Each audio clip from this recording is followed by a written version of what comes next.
విని మన భారతీయులుగా గర్విస్తాం. India operates with a new norms.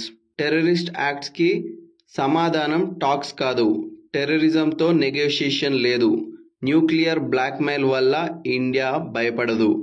ఈ వర్డ్స్ ఒక స్ట్రాంగ్ లీడర్ని చూపిస్తాయి.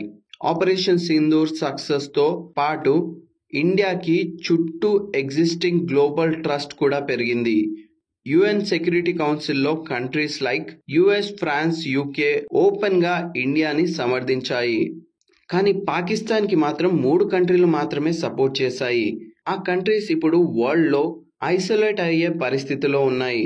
ఫైనల్గా జయశంకర్ గారు చెప్పింది ఏంటంటే, పార్లమెంట్లో ఫ్యాక్ట్స్ ఇండియాని గ్లోబల్ స్టేజ్లో స్ట్రాంగ్గా ప్రజెంట్ చేశాయి.